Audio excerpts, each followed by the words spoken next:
Hello everyone, welcome to Hollywood and welcome to our very new session. So in this session we are going to discuss banking term of the day. So today's banking term is history of banking. So आज हम जानेंगे किस तरह से bank की history आपकी 3 phases में divided है और इन फेजेस में क्या इंपॉर्टेंट डिसीजंस लिए गए, कौन से बैंक का एस्टैब्लिशमेंट हुआ, बैंकिंग से रिलेटेड हम सब जानेंगे. सो वीडियो के एंड में आप सभी के लिए एक होमवर्क भी है जिसका आंसर आपको मुझे कमेंट सेक्शन में बताना है. सो वीडियो स्टार्ट करने से पहले अपने चैनल को सब्सक्राइब नहीं किया है then do subscribe it and hit the bell icon. So जैसे कि आप देख सकते हैं कि जो बैंक की हिस्ट्री है वो 3 स्टेजेस में डिवाइडेड है. First phase that was before 1947 and इसे हम प्री इंडिपेंडेंस स्टेज भी कहते हैं. Then second phase from 1947 to 1991. Then third phase 1991 and beyond, यानी कि 1991 से जो अभी तक का पीरियड चला आ रहा है वो हमारा थर्ड फेज में है. तो अब जानते हैं प्री इंडिपेंडेंस स्टेज में क्या हुआ. सो प्री इंडिपेंडेंस स्टेज में आपके मोर देन 600 बैंक्स उस टाइम पे प्रेजेंट थे.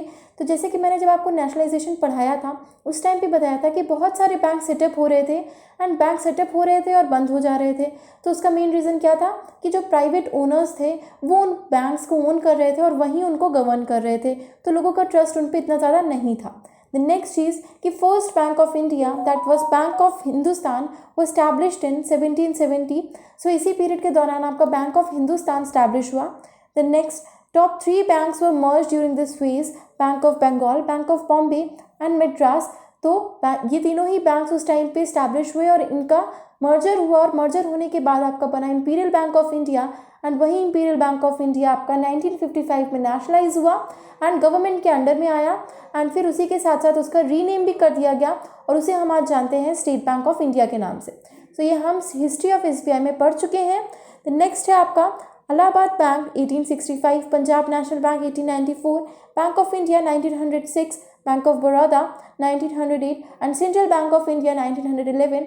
ये सभी बैंक्स इस पीरियड में आपके स्टैब्लिश हुए. सो ये जो स्टैब्लिशमेंट ईयर्स हैं वो अच्छे से याद रखिएगा क्योंकि ये इंपॉर्टेंट बैंक्स हैं आपके, इनके स्टैब्लिशमेंट ईयर्स आपसे पूछ लेते हैं. द नेक्स्ट है आपका second phase that was from 1947 to 1991.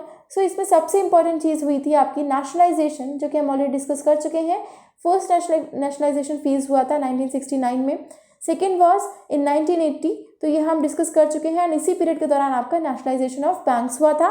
The next आपका नरसिम्हन कमेटी के रिकमेंडेशन पे आरआरबीज का फॉर्मेशन हुआ था, यानी कि रीजनल रूरल बैंक्स का फॉर्मेशन हुआ था ऑन 2 अक्टूबर 1975. ठीक है, तो आपको याद रखना है 2 अक्टूबर 1975 को आरआरबीज का फॉर्मेशन हुआ था. Then third phase that was 1991 and beyond liberalised economic policies आपकी पास की गई थी for the progress of banks in the year 1991. तो ये भी आपको याद रखना है. एंड इसके साथ साथ आपके आरबीआई ने 10 प्राइवेट बैंक्स को लाइसेंस भी दिया था. तो ये आपको याद रखना है कि लाइसेंस कब दिया गया था, थर्ड फेज में दिया था विच वॉज बियॉन्ड 1991. ठीक है, तो उसमें कौन कौन से बैंक्स इंक्लूडेड थे आपके, ICICI bank, axis bank, HDFC, DCB and IndusInd bank. ठीक है, सो ये भी बहुत इंपॉर्टेंट है. सो ये हमने डिस्कस कर लिया 3 स्टेजेस के बारे में, 3 फेजेस के बारे में, जो कि आपके एग्जाम के पॉइंट ऑफ व्यू से बहुत ज़्यादा इंपॉर्टेंट है. अब बात आती है आपके होमवर्क की, तो आपको मुझे कमेंट सेक्शन में बताना है कि आईसीआईसीआई का फुल फॉर्म क्या है. सो जितने लोग ये वीडियो देख रहे हैं ट्राई कीजिएगा, सभी लोग इसका आंसर देंगे तो आपको ये चीज़ें याद रहेंगी, इसीलिए मैं होमवर्क देती हूँ आपको. सो अगर ये सेशन आपके लिए यूजफुल रहा है then do like the session, share it with your friends and don't forget to subscribe the channel and hit the bell icon. Thank you so much.